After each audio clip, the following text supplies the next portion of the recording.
Tonight on News 5 Live, 2 persons are shot in Belize City on Halloween during separate armed attacks. Will the foreign minister support John Zaldivar? And we'll tell you what he says about the Joshua Perdomo write-off. The Court of Appeal dismisses Hernan Manzanero's appeal, reaffirming his murder conviction and sentencing. Manzanero continues to serve 25 years for the 2011 murder of Domiciano Kishan. PAC Chairman Julius Espat says government is deliberately dragging its feet in finalizing 2017-2018 report. GOB extends land amnesty program. And operational training for regional law enforcement entities concludes in Belize. The training equips them to combat online child exploitation. After 12 years, Expo Taiwan 2019 returns. Over 10 Taiwanese businesses are participating in the 3-day show. Details of these stories and more coming up in tonight's newscast.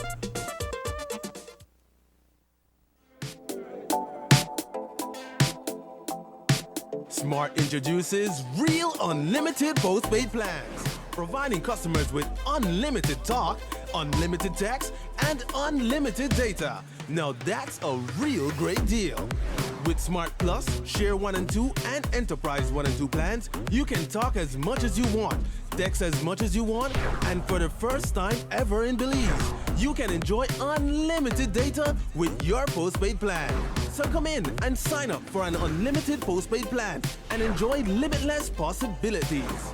In addition, other plans such as the Flex Junior, Choice, and Select have been boosted with a lot more talk, text, and data, providing you with the best value for your budget.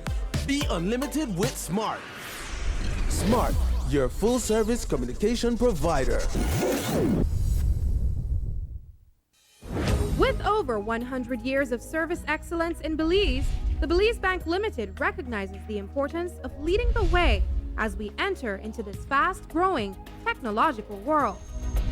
Our Belize Bank mobile banking app virtually places a number of banking capabilities in the palm of our customers' hands, anytime, anywhere, through the use of their Android or iOS devices.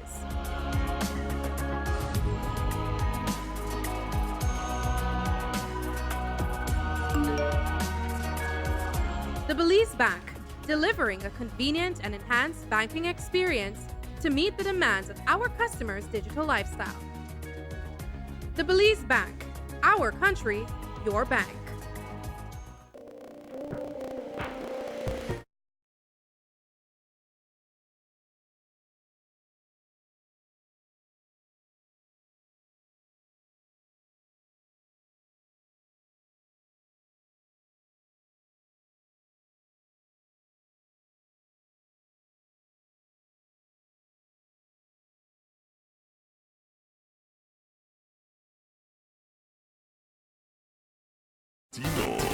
In this season of KTV Latino, you can vote for your favorite contestant by using your Digiphone or your smartphone. Digi users will text only the contestant's number and send to 5888.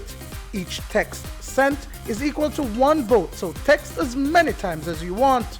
Smart users will text the number of votes followed by a space, then the contestant's number and send to 5885.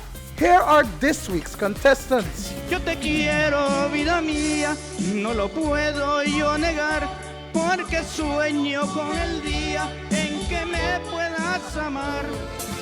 Llorando estará, recordando el amor que un día no supo cuidar.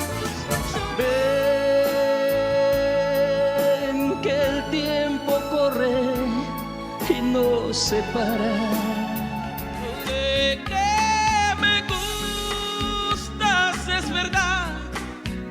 De que te quiero es verdad. Ay, amor, quédate muy dentro. Aquí está tu rosa linda para vivir en tus sueños. Remember, voting ends on Sunday at midnight. KTV Latino Season 4. It's hot, it's live, and it's only on 5. KTV Latino.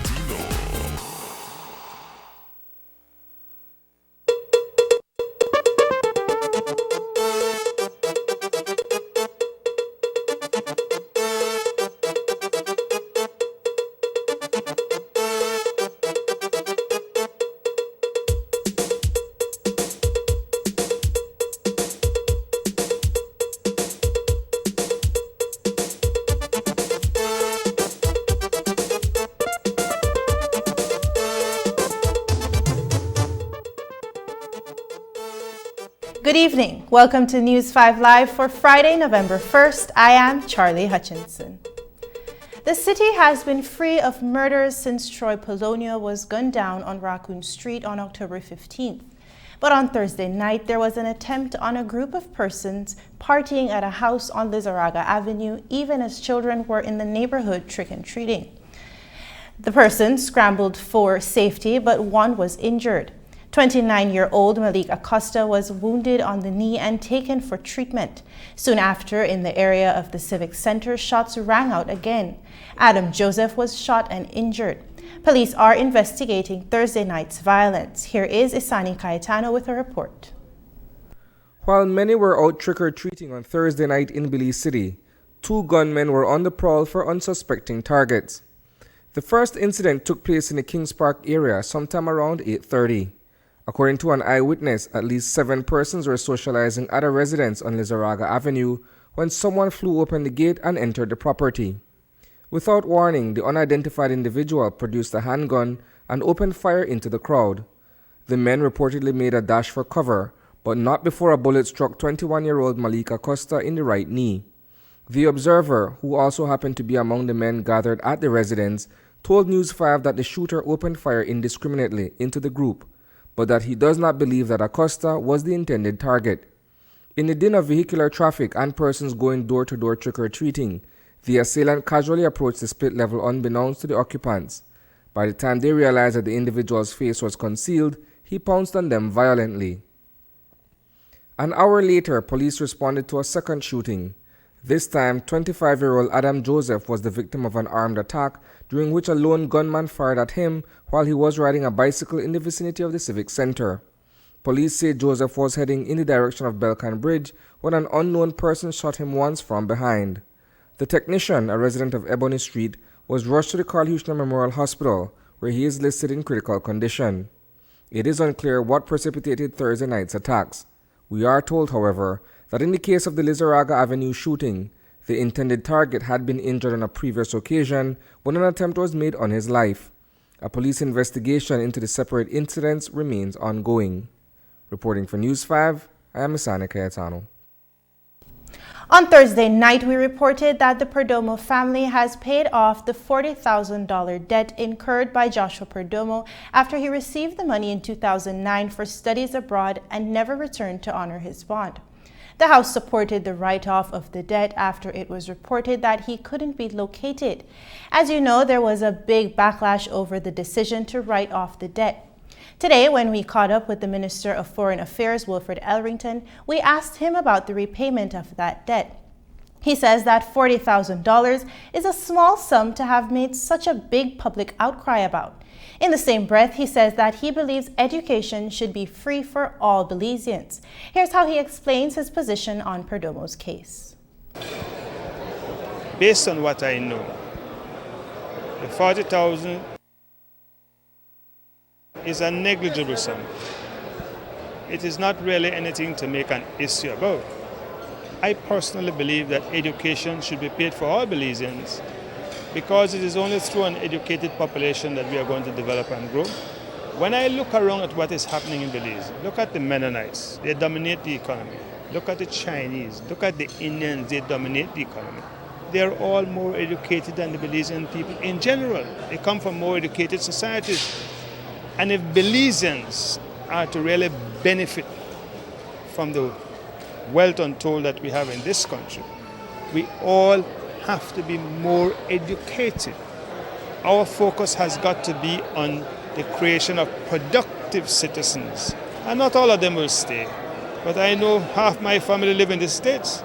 But without the remittances that they send back, the country wouldn't be doing as well as it does. Every single nation in the world, certainly in the third world, relies heavily on remittances sent back by people just like Perdomo, who would have gone abroad, stayed there, studied, and send back. They may not have paid back the loan here, but would be sending back monies to the country. I know, for example, when I was growing up, I never got a scholarship from government to go to study law. Everybody who got scholarships from government to study law at my time never came back to Belize. Never came back. I have come back here and I have worked hard and I have contributed to the country. I don't begrudge them, but I'm telling you that investment in education always pays off. Whether the person comes back to work in the country or whether he stays abroad to study and work, ultimately he's going to make remittances back home. He's going to develop the country. We have many students who have gone to Taiwan, paid by the Taiwanese government. They have studied in Taiwan. Now they are staying in Taiwan. They don't seem to want to come back. But I'm sure they're making remittances back to Belize. So Belize get many, many more money than what is spent in educating these people. I think that's how we should look at things like that. So you don't feel that he should have had to pay it back? I didn't think that was a big issue. But there was a commitment or a bond. He made a commitment. You know how many people make big commitments to our banks and never pay the loan? Huge amount. For example, all the loans and the monies that we paid to people during the last administration, and millions of dollars not paid back to the government. National Security Minister John Saldivar will officially launch his bid for the leadership of the United Democratic Party on Sunday. Saldivar is going toe-to-toe with Patrick Faber for the post. A social media post by Shine Barrow asserts that Saldivar enjoys the support of 21 standard bearers and their 336 delegates. Saldivar's convention will take place at the Belize Civic Center, and one man who will not be making an appearance is Wilfred Seti Elrington. In fact, according to Elrington, Saldivar asked him to appear on a flyer, but Elrington declined. Saldivar's convention is this weekend. Will we see you make an appearance there? No, you will not. Actually, John spoke to me only yesterday and we had a meeting of the National Security Council, which he was present at my office. And I had a meeting with him there, and he asked me, and I told him no. The truth is that I am not, and I shouldn't say this perhaps, but I'm not really a fan of these political affairs, these conventions and these rallies and the like.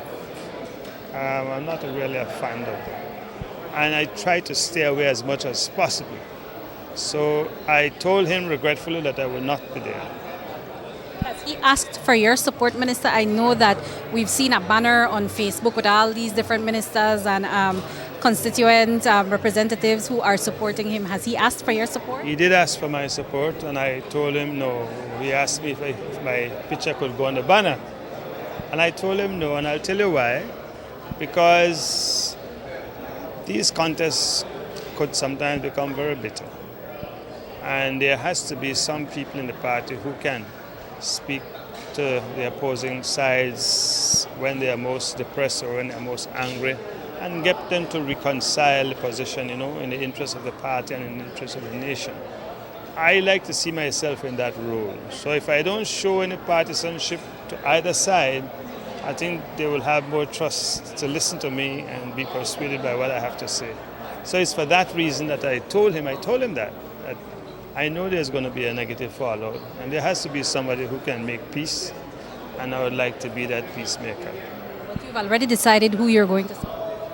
Yeah, I've already decided whom I'm going to support. I make the decision based on the performance of the parties and what they have been doing generally.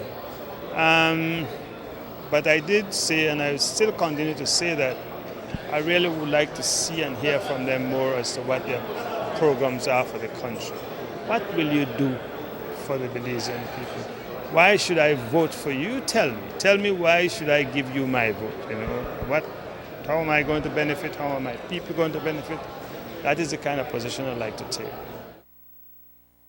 The Public Accounts Committee, as an oversight body tasked with ensuring that there is transparency and accountability in the expenditure of government funds, has hit a bump in the road following the submission of the chairman's report over a year ago. That's because the relevant parties, including Prime Minister Dean Barrow, to whom the report was presented, are yet to formally respond to the findings in the document. According to Cayo South Area Representative Julius Espat, who chairs the task force, notwithstanding the accuracy of the report, which draws from a previous review submitted by the Auditor General Dorothy Bradley, it remains to be finalized. That's because there is reportedly deliberate foot-dragging in returning comment on the findings contained within the 20-page document. There is a chairman's report that we had submitted to the members of PAC in September of last year, over a year ago. And looking at your report in the news last night, it is that report. I just need to clarify, that's not the official report. That is the report that the committee members of PAC had requested that the chairman submit. And it was submitted over a year ago, and no response has been given back from them. But it is a factual report, meaning all the information that is there is based on the interviews that were done, and the recommendations were based on that. And so it is a factual report, but it's not the official report. Everything that is in that report is not is not a secret. It is based on the Auditor General's report that was made public since it was tabled in the House. And so the recommendations that you highlighted last night are structural recommendations, which I think is healthy for democracy. What I believe is shameful is that you have 4 members of government side sitting on the Public Accounts Committee, 3 of them vying for leadership of their party, that have sat on a report that has to do with public expenditure and have done absolutely nothing over a year to even give a commentary or a recommendation on their part. Interestingly, ESPAT highlights the fact that both Deputy Prime Minister Patrick Faber and Minister of National Security John Zaldivar, who sit on the Public Accounts Committee, are challenging the leadership of the United Democratic Party. In his opinion, the reputations of both government officials have been tainted by scandals aside from the glaring conflict of interest regarding the auditing of their respective ministries. We can't continue the Guinean minister and the CEOs and these senators apply. They have an obligation, they have a responsibility. And especially the ones that are running, 2 are in a run right now for leadership of the party, might become prime minister before the next election. And the way they handle the people's money is laughable, it is irresponsible, it is totally wrong, and the other one is running as a deputy. So they don't have no excuse, the way I see it. Speak to us in some detail from your point of view on the fact that indeed there are 2 sitting ministers who are also members of the Public Accounts Committee that are vying for leadership of the United Democratic Party, and there's a 3rd member of the PAC who is running for first deputy. Anywhere in the world, it would be we would be the laughing stock of the world with the amount of negative PR or the amount of cases that we have seen against these members. Anywhere else in the world, they would not be able to run in politics because their reputation would be tarnished. The way they handle the people's money as members of the PAC, for example, they shouldn't be members of the PAC when their ministries are being audited to start with. The uproar surrounding a debt write-off for monies owed to government by Joshua Perdomo is an obvious reason why there is a need for the Public Accounts Committee. Despite having been sidestepped in the past to avoid scrutiny, Chairman Espat says that in the interest of transparency, the matter should have been brought before PAC. While there are curious bits of information contained in the report as it pertains to public spending, the lack of feedback from committee members who requested that the document be compiled by the chairman is seen as disrespectful and dismissive of the system that has been put in place to ensure accountability. The modern world or the mature democracies, they understand that these things are important. We want to play hide and seek. We want to still do all of our deals behind the table with no light on and make hope that nobody knows. Well, I'll give you a clear example, Isani. If the public did not pressure the government of Belize and the cabinet secretary, $40,000 would not have been paid back. It is because the people of Belize, through the media, got a hold of the problem and decided that they were not happy with it, and through various angles decided to pressure the government, and in the end result was that they paid back the money. And then the Prime Minister is saying, well, he not got a legal right, and it just shows that they are not interested. But the people's pressure, I believe, is what is important. So transparency is important for people to understand that anybody vying for leadership has to be able to show that they are good custodians of the public purse. I think it's totally disrespect for the system and for what oversight is about and for the Belizean people.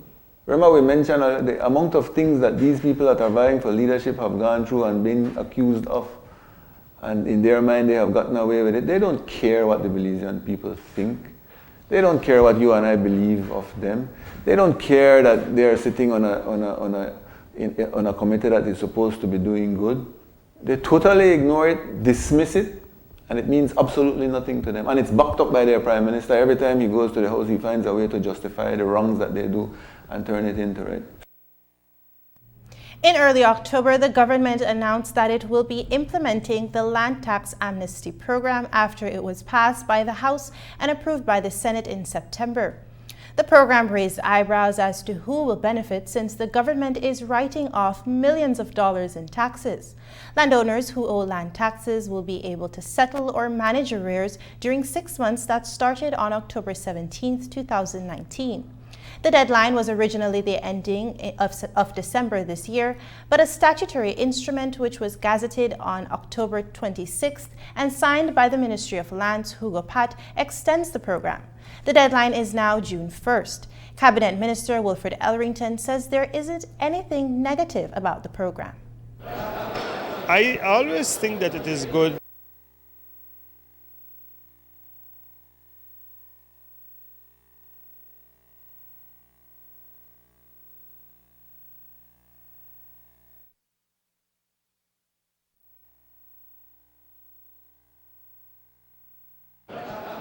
I always think that it is good when Belizeans have an opportunity to have some bargains, some assistance with paying their debts and obligations to government.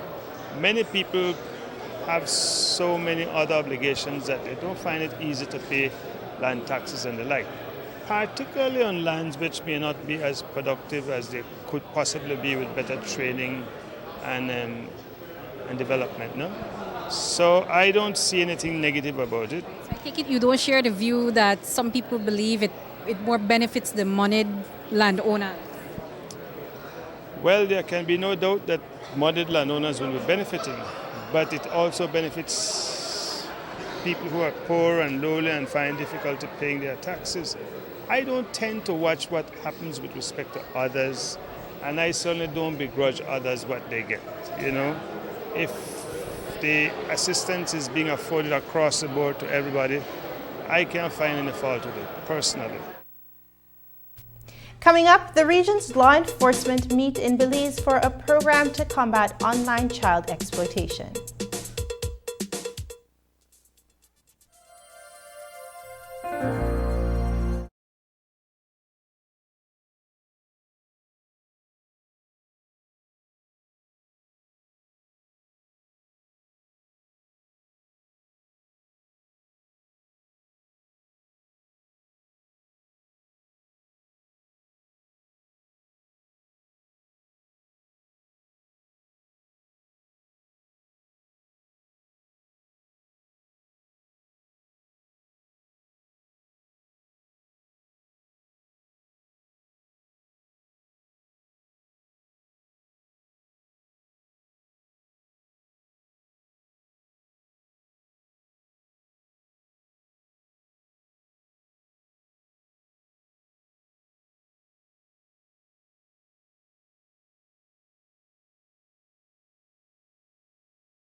Season of KTV Latino, you can vote for your favorite contestant by using your digiphone or your smartphone. Digi users will text only the contestant's number and send to 5888. Each text sent is equal to one vote, so text as many times as you want. Smart users will text the number of votes followed by a space, then the contestant's number and send to 5885. Here are this week's contestants. Yo te quiero, vida mía, no lo puedo yo negar, porque sueño con el día en que me puedas amar. Llorando estará recordando el amor que un día no supo cuidar. Ven que el tiempo corre y no se para.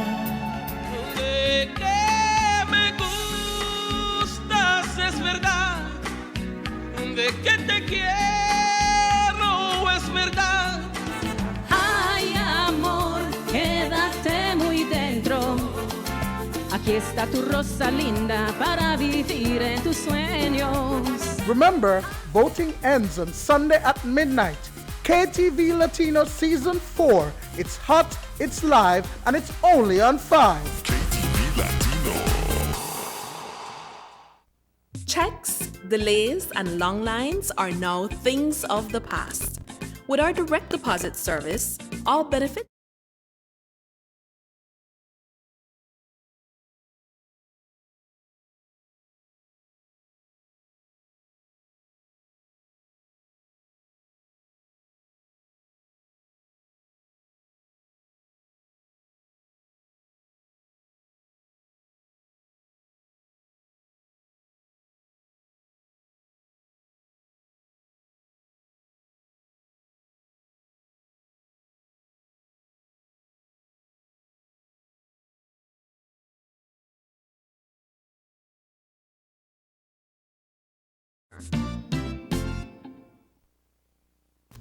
A number of countries from the Caribbean region have completed a one-week training program to tackle an online scourge targeting children.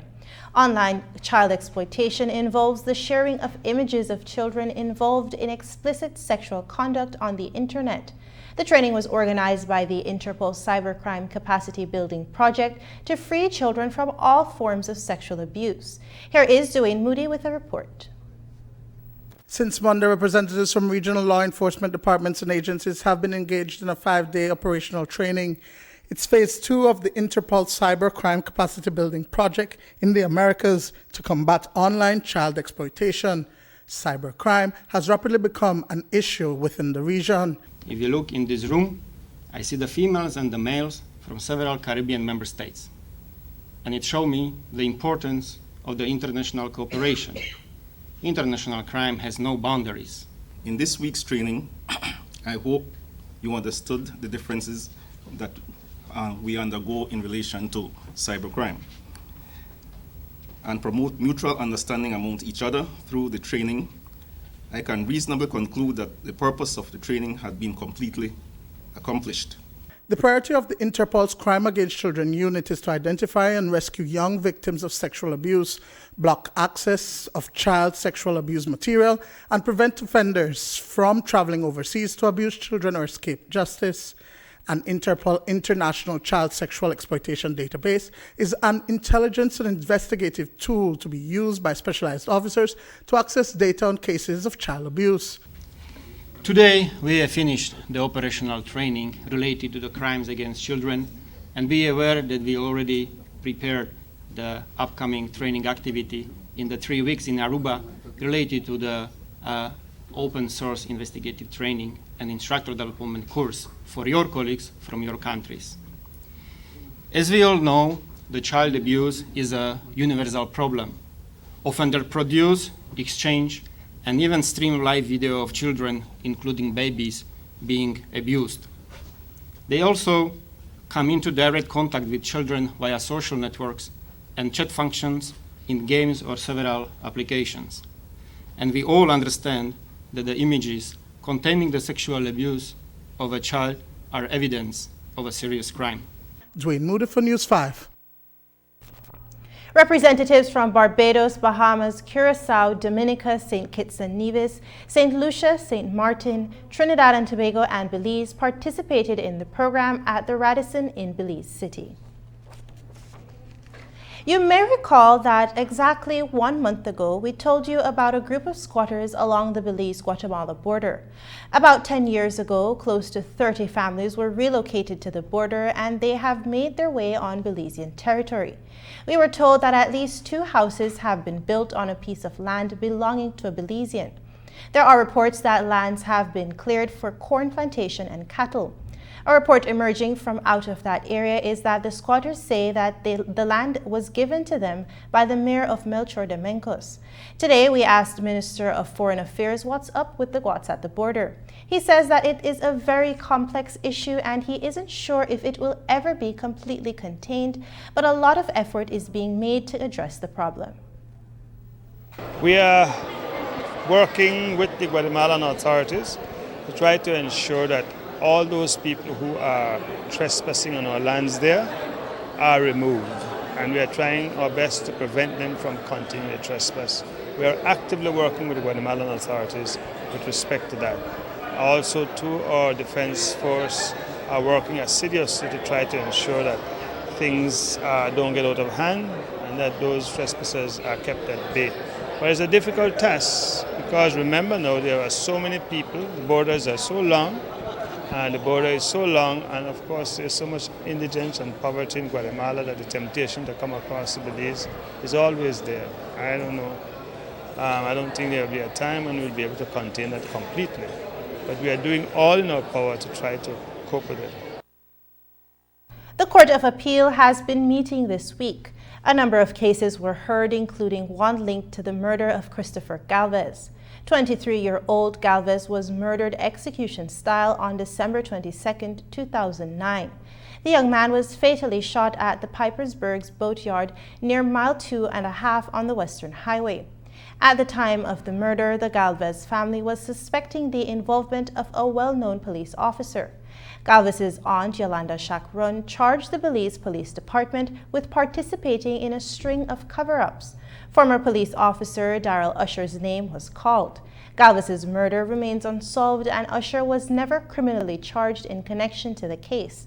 The Usher family ran to the defense of Darrell, who filed a lawsuit against Chacron for statements she reportedly made to the Amandala Press. The Supreme Court ruled in favor of Usher, but today the justices of the Court of Appeal vindicated Chacron. Her appeal was allowed and the Supreme Court's ruling overturned. Chacron says she has mixed feelings about the ruling. I must say I felt good. but it's a mixed feeling because, no matter what happens, I can't get Christopher back. And, I just, I guess it's vindication, but, in the end, it won't change anything, I think, because, we never found out who murdered Grace. And so I'm happy. I'm thankful to the Lord, for everything. I want to thank my attorney. I just think that I'm going to be more cautious because, sometimes people can say things that you don't really say. And just, you just have to be cautious. And I don't know. I don't really know if it's a lesson to be learned or because I didn't say it the way they say I said it, but I said I didn't say that. But I guess, we just have to be careful when we speak and, because you don't know how people will, the media, I'm not bashing the media, but how they will say you say something. So, I just want to thank God that, this is done with and no matter what, like I said, I will never have her back. I would give anything to have him back. And, this is just something we have to deal with. Usher was represented by attorney Mark Williams, while Chacron was represented by attorney Anthony Sylvester. Convicted killer Hernan Manzanero appeared before the justices this morning. Manzanero, who was represented by attorney Leroy Banner, appealed his murder conviction and 25-year sentence, but the justices dismissed Manzanero's appeal, reaffirming his conviction and sentencing. Manzanero returns to the Belize Central Prison, where he will continue to serve 25 years for the 2011 murder of Domiciano Quixan. The 45-year-old taxi driver was found dead off a feeder road in San Antonio Village, Cayo. He had been stabbed to the face and throat. Manzanero first told the police that Quixan was on the Bullet Tree Road transporting him and his common-law wife and 3-week-old baby on a chartered trip. Before his story came crumbling down, Manzanero also told investigators that 2 unmasked men boarded the taxi and demanded money and later killed the cabbie. Manzanero sustained injuries, and after an intensive questioning session, police found that Manzanero was the killer. As the weekend starts, the police is carrying out anti-gang activities in neighborhoods in the city. 3 men who were arrested and charged pleaded guilty to court for the offense of being members of a gang. They are 18-year-old Delbert Flowers, 24-year-old Ralph Quintin Martinez, and 20-year-old Shamad Nunez. Martinez and Flowers are members of the Ghost Town Crips and Nunez member of George Street Gang. The men were detained on Thursday and arraigned before a magistrate who sentenced them to 18 months behind bars. As children were around the city trick-or-treating, armed men held up the Summer Cafe on Blue Marlin Drive, Belize City. The 31-year-old owner, Jin Su, told police that around 8 o'clock, 4 armed men arrived at the cafe. One of them pulled out a firearm and demanded money. 2 of the culprits proceeded to rob 2 employees of their cell phones, jewelries, and cash. Another took an undisclosed amount of cash from the cash register. The men then fled the cafe. The UN Convention on the Rights of the Child states that every child has the right to an education that develops their personality, talents, and mental and physical abilities to their fullest potential. Belize is a signatory to the convention, but here education is a must for children up to 14 years.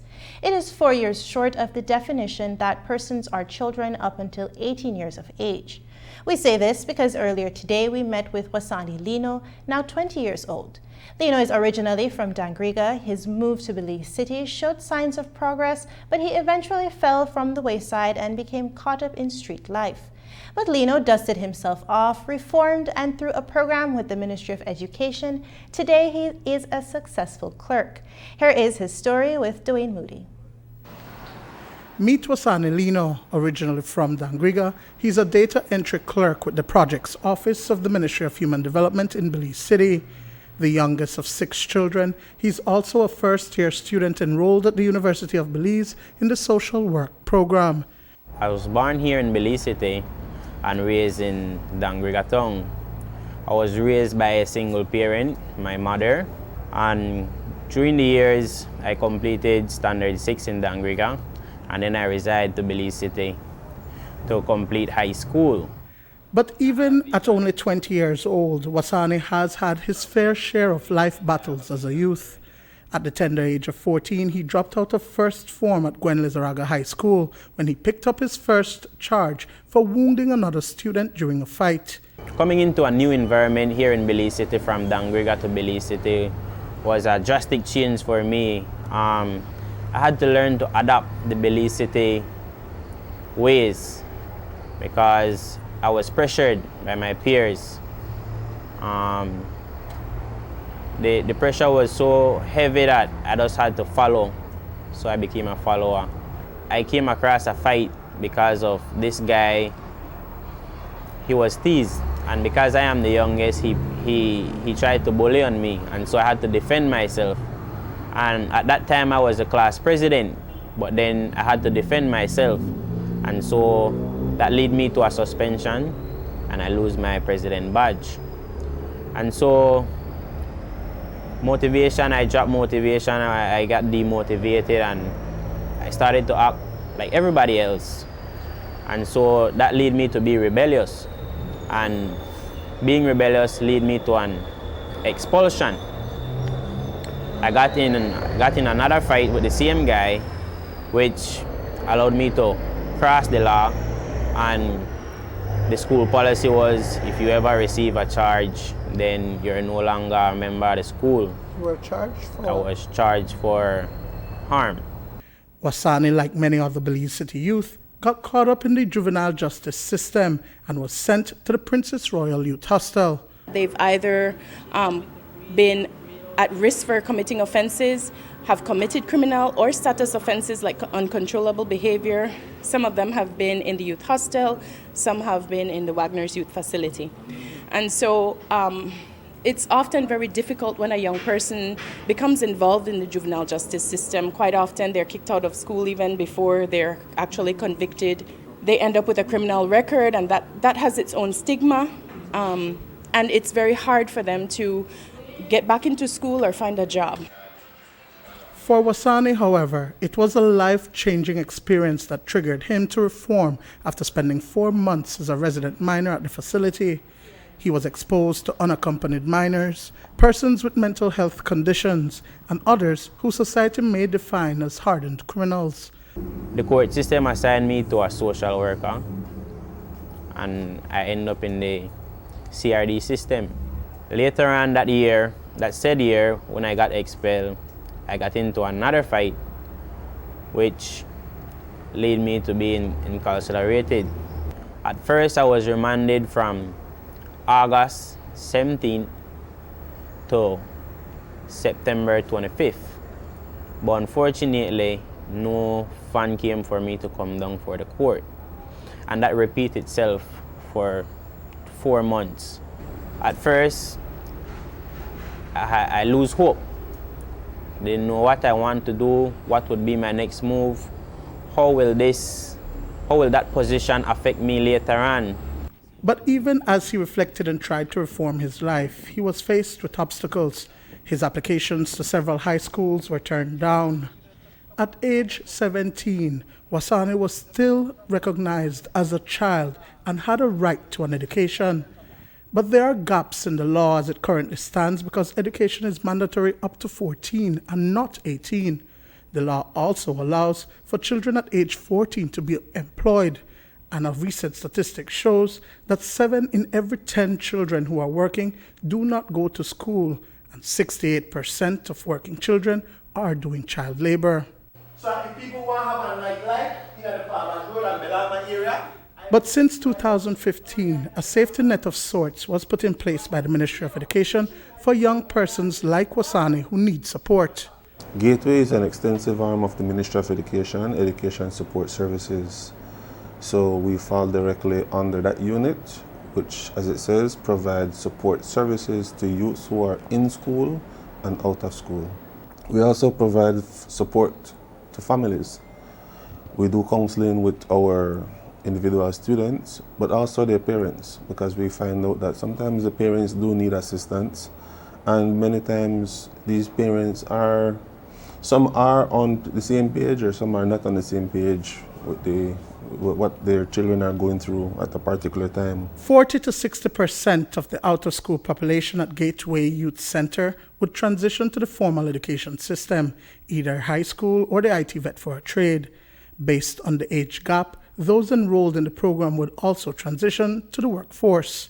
We are not obligated to find payment, but because we're a part of the Ministry of Education, support is given in some form. So there are avenues and ways to go about it to ensure that they have some form of assistance. Not being able to pay should not be the reason for not accessing high school. In the case of Wasani, he went on to become an honor student at Maud Williams High School and is now a poster boy for someone who has fallen off the path, but with much needed support is back on track. Going back to school, I must say, that was the best thing that ever happened to me. Man, thinking about it, for everybody who experienced high school and graduated completely, I now know the feeling. And for those who think that it's impossible, that their age matters, or whatever you think is hindering you from go back to school, don't let anything stop you. Age does not matter. If you have the opportunity, you take advantage. Dwayne Moody for News 5. After the break, the IDB and the government sign off on a $14 million loan to upgrade the Belize tax services. Na na na na. I'm not.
and send to 5888.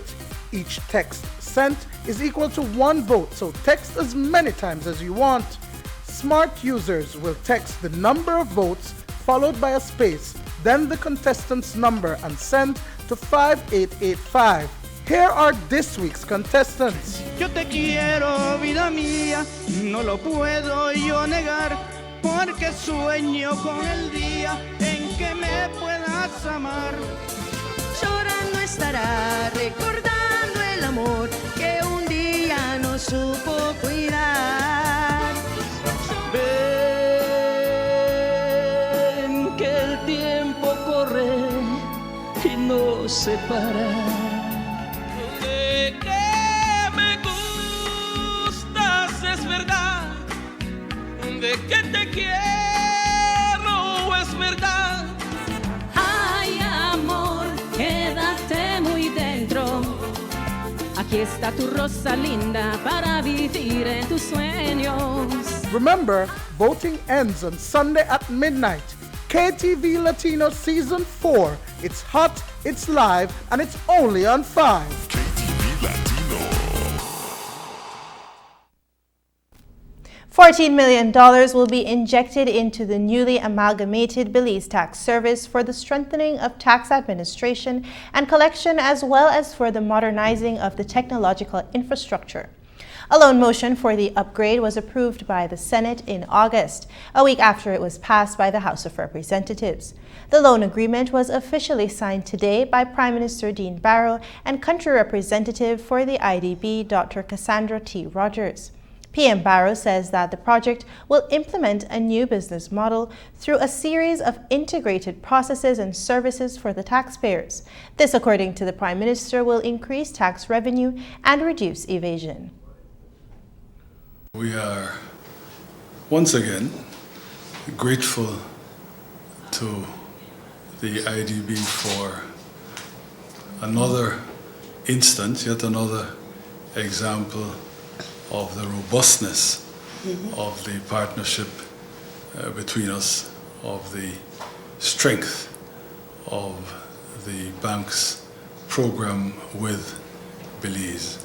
I agree with you that this particular facility comes at just the right time, and we in fact look forward to the fruit that it will bear in terms of strengthening tax administration and, as you put it, ensuring a better revenue yield for the country. It's something we can always do. And I was very pleased to hear you say that you are already discovering that the new head of the amalgamated tax administration system, administration and collection, let me be sure to add that, the new head, Mrs.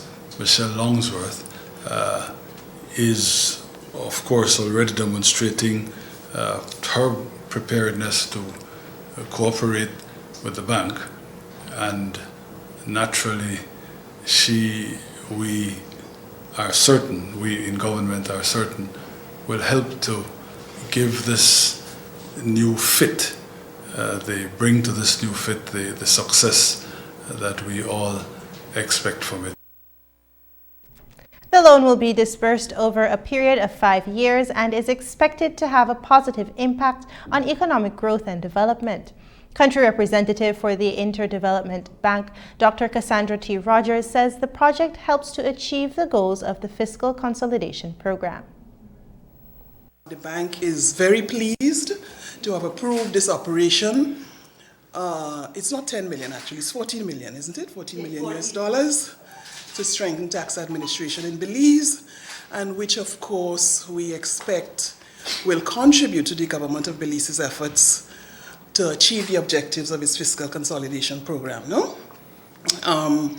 As you know, this particular operation is aligned with the trade and tax strategic objective of our current strategy with Belize.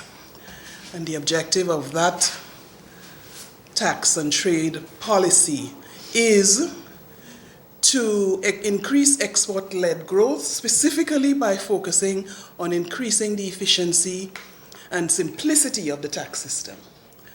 So we are very pleased that this operation will modernize tax administration in Belize and increase tax revenue, which we consider, and I'm sure you will too, a win-win situation for all. When we come back, we stop by the Battlefield Park for an innovation fair in which related agencies showcase the technology they use to manage Belize's coastal environment. We were born for all. The Mechanic and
The Coastal Zone Management Authority Institute held its Innovation Fair at the Battlefield Park in Belize City today.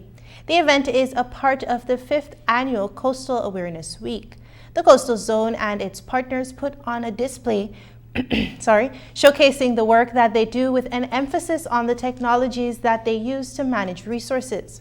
Fisheries Department, Turnef Atoll Sustainability Association, Belize High School, as well as World Wildlife Fund and other local and international agencies displayed high-tech equipment and tools being used in Belize to improve management, such as for data gathering, conservation and monitoring. We stopped by today to find out more from the organizer about the technology they use to manage Belize's coastal environment. Use equipment such as drones. We also use high-tech water quality equipment for water quality monitoring program. We also use important software like the Geographic Information System, ArcGIS, and we also use other cutting-edge technology and software like the drone to map. I think we're one of the only agencies in Belize using that, so it allows us to inform our development of maps and planning instruments using these types of software. How do these things maybe make the work of the coastal zone easier, or perhaps improve the management? Okay, yes, it does improve the management. It makes us more cost effective because, as you know, as a semi-government agency, we need to generate our own resources. So doing more in less time and at a lower price is very important to us. So for example, the drones, at first we were using aerial images, which is costly. Satellite imagery, while it's free, it's not the best type of imagery to use to collect data and information. So the technology that we're using, they're low cost and they allow us to get more work done in a quicker time. A two-day leadership summit kicked off at the Bliss Center for Performing Arts this morning in Belize City. The Global Leadership Summit is an empowerment event that helps to empower and inspire leaders across all fields of work. The sold-out summit features 14 world-renowned coaching and thought leaders speaking via videocast to persons from the government, private sector, banking institutions, and students. Chairman of the network, Kerm Thimbrel, shares more about the event. And what we do is that we utilize world-class experts and highly accomplished individuals to be able to speak into our summits and convey reproducible concepts that yields transformation across cultures around the world.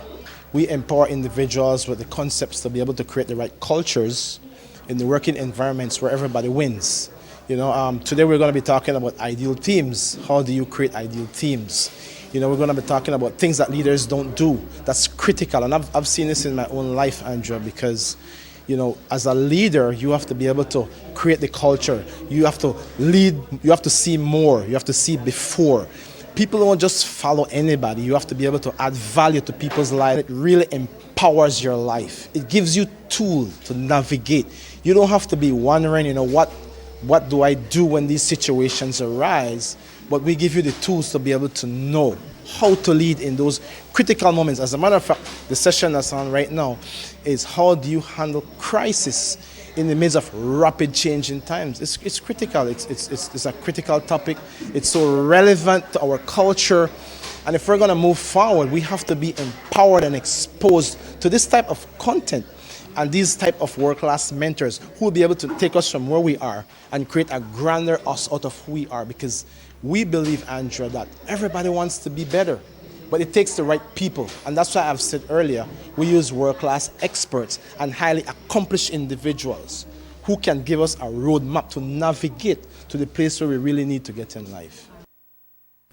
Internationally, the Global Leadership Summit is a two-day event telecast in Chicago to hundreds of locations in North America, with summit events taking place at more than 600 sites in 125 countries and in 59 languages. The summit was held in Belize for the first time last year. Coming up after the break, a new store with everything for women opens, and after 8 years, Taiwan's Expo is back. Enjoy more and do more of what you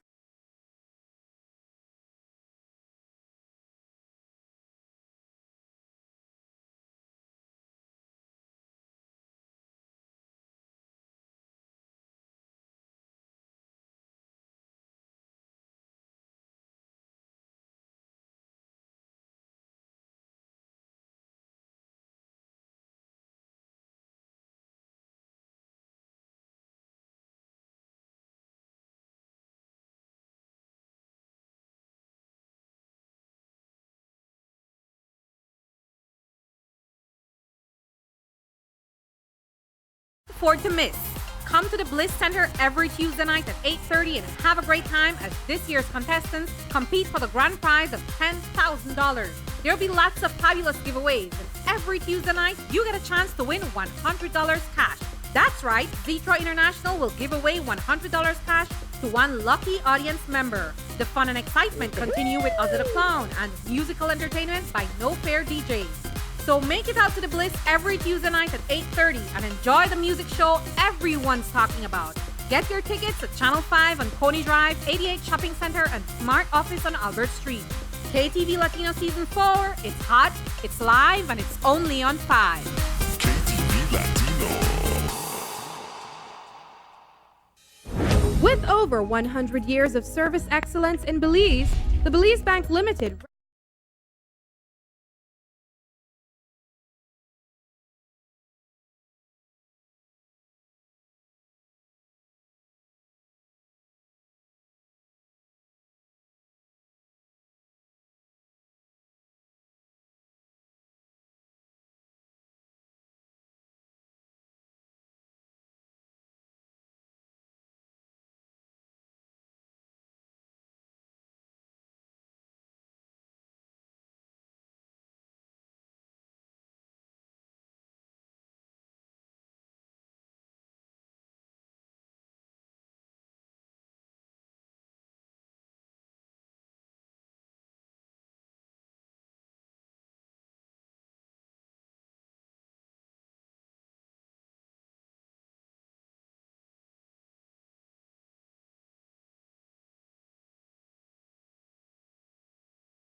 perspective. On Monday at the Downtown Plaza in Belize City, a new boutique will open its doors exclusively to Belizean women. La Vie is the brainchild of Belizean-American Camille Reese, who has been in the fashion industry for some time and has now relocated to Belize to make her mark. Having worked with a wide range of brands, Reese says that she is exposing women to these unique designs inside her one-of-a-kind store. The clothing, accessories, and shoes that will be available at the boutique, according to the designer and owner, are different from those that you can find at any other stores. Customers will be able to find from high-end brands to the more affordable designs. News 5 got a sneak peek today ahead of the launch on Monday.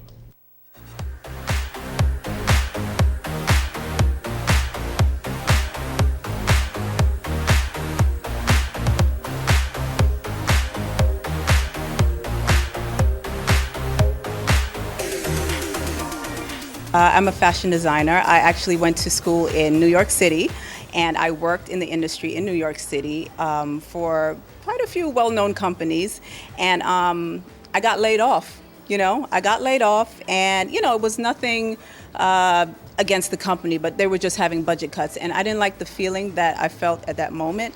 And I knew that it was kind of setting me up for something bigger. And it's always been my dream to come back to Belize and just open something really, really special. And I wanted to bring the girls of Belize, just fashion, I just wanted to bring the girls spark.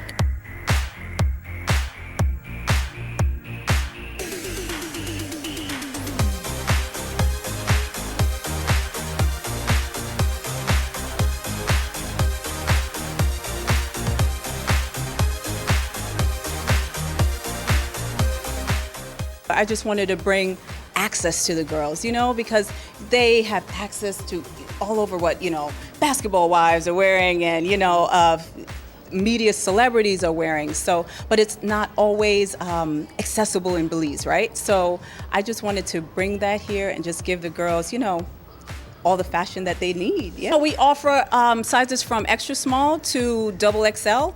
And as we grow, we're going to bring in, more and more sizes to just offer it to a wide selection of women here.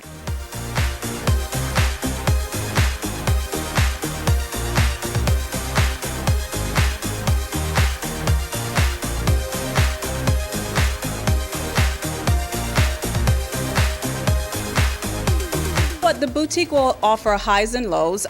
So my background, I've worked for high-end companies as well as lower-end affordable companies. So with that knowledge, this is how I kind of bought into the boutique.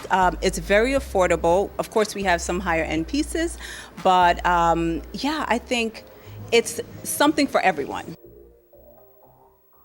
Expo Taiwan 2019 kicked off today at the showroom at the Caribbean Tires. More than 10 businesses from Taiwan are exhibiting their products for 3 days starting today. The event opened with an official ceremony this evening, followed by the expo showcasing tech, exercise, jewelry, and other products. Both Belize and Taiwan are hopeful that this expo will bring bigger trade opportunities for both countries. Here's more from the event. We have this Expo Taiwan 2019, mainly to showcase very good, high-quality Taiwanese products to be enjoyed and used, in our lives here, in our friends in Belize. Because when we talk about exchange of visit and also trade, there will be also the opportunity for all the way from Taiwan, our 10 companies representative. These 10 entrepreneurs want to showcase their high-quality products, such as kitchenware, office supplies, and also like jewelry, also like scissors, and also like we have the very, very high-tech products such as, smartwatches or actually exercise products, and many, many different kinds. So we are here to showcase to our friends in Belize that through this expo, they'll have these 3 days events in this very good venue. They can actually enjoy this wonderful trade relationship with Taiwan. We hope that maybe through the efforts of our two governments and people, we're now engaging with each other. The pursuing of this economic cooperation agreement, which is to further enhance our trade ties by, for example, reducing the tariff and try to remove all the kind of barriers or hurdles in terms of how we do our business for our two countries and two peoples. So meaning in cases there will be the conclusion of the first round and maybe the last round of negotiation, perhaps we can actually have the Belizean products, the Taiwanese products to continue to be enjoyed by our peoples, and then there will be the opportunity of the increase of the trade volume between our two sides. And there will meaning, earning your foreign exchange, earning the opportunity of creating more jobs for the people here. So indeed, by having more trade, having more events like this, it's an opportunity to know better of each other's potentials. And so I do believe that after this expo and many other efforts we have already been engaged with our counterparts here, there'll be a lot of opportunities for Belize and Taiwan in terms of our business relationship and trade relationship.